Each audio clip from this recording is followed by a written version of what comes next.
আসসালামু আলাইকুম। আমার দেশি আমার মা ইউটিউব চ্যানেল এবং ফেসবুক পেজের পক্ষ থেকে আপনাদের সবাইকে জানাচ্ছি আন্তরিক শুভেচ্ছা ও প্রাণঢালা অভিনন্দন। আমার দেশি আমার মা ইউটিউব চ্যানেল এবং ফেসবুক পেজ এটা দেশের গণতন্ত্রের পক্ষে, মানবতার পক্ষে এবং প্রবাসীদের পক্ষে কথা বলে।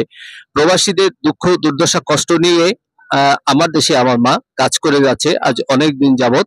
তাই আমরা প্রবাসীদের যেখানে যে অসঙ্গতি আছে, যেখানে যে কষ্ট আছে, যেখানে যে সমস্যা আছে তাই নিয়ে আমরা কথা বলি।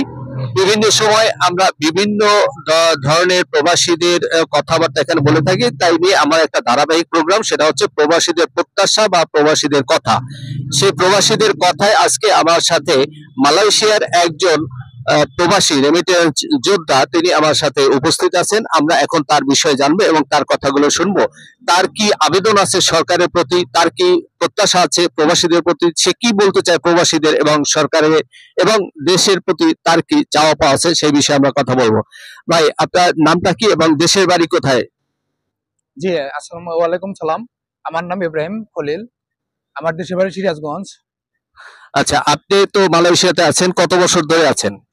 জি ভাইয়া, আমার মালয়েশিয়াতে আমি আইছি বেশি দিন হয় নাই। আমার 2 বছর হয়েছে, তার মধ্যে একবার বাড়িতে গেছিলাম। বর্তমান 1 মাস হলো আবার আইছি এখানে। আচ্ছা, এই যে 2 বছরে আসছেন, আপনি কি আপনার কত টাকা খরচ গেছে, আপনি কি সেই টাকাটা তুলতে পারছেন? সত্যি কথা বলতে কি ভাইয়া, মানে 2 বছর হলো আইছি, টাকা এখনো তুলতে পারি নাই। বর্তমান কিস্তি আছে, কিস্তি শোধ করতে করতে আমার দিন পার হয়ে যায়। মানে এখন বর্তমান আইছি 1 মাস হলো আইছি, কাজ কাম নাই অত। মানে কাজের জন্য মানে অ্যাপ্লাই করছি, কিন্তু কাজ হইতেছে না। অনেক জায়গায় চেষ্টা করলাম। আচ্ছা, এই যে অনেক জায়গায় আপনি চেষ্টা করছেন, এই জন্য কি আপনি কারো কাছে কাজ চান, কারোর সাথে যোগাযোগ করতেছেন? জি ভাই, মানে আমাদের এখানে বড় ভাই ব্রাদার আছে, আত্মীয় স্বজন আছে, মনে করেন যে অনেক জায়গায় মানে বলছি, মানে ফোনে কথা বলছি, কাজ হইতেছে না।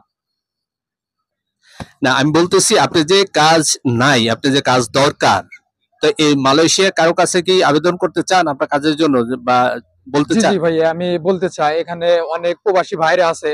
আমার মানে কাজে খুবই প্রয়োজন। যদি প্রবাসী ভাইরা যদি কাজ দেয়, তাহলে ভিডিওর নিচে কমেন্ট করেন, তাহলে আমি জানতে পারবো। ভাই, আপনার কত টাকা খরচ গেছে এই মালয়েশিয়াতে আসতে? জি ভাই, আমার বর্তমান 5.5 লাখ টাকা খরচ গেছে। 5.5 লাখ টাকা খরচ গেছে। এই টাকাটা যে অনেক বেশি, এটা আপনি বুঝেন এই দেশে আসতে গেলে অন্যান্য দেশের তুলনায়? জি ভাই, আমি এটা বুঝি। আপনার অন্যান্য ধরেন ইন্ডিয়া আছে, পাকিস্তান আছে, অন্যান্য তুলনায় তাদের 1 লাখ 1.5 লাখ হলেই হয়, কিন্তু আমাদের বাংলাদেশ থেকে 5.5 লাখ টাকা লাগে। তার জন্য সেই তুলনায় অনেক বেশি। আচ্ছা, প্লেনের যে একটা সিন্ডিকেট আছে শোনা যায়, এই ব্যাপারে কি আপনার কোনো জানেন কিছু বা আপনার জি জি কোনো? ভাইয়া, জানবো না কেন? আমি আইছি যখন, আমি তো বাংলাদেশে গেছিলাম একবার, তখন আসার সময় প্লেনে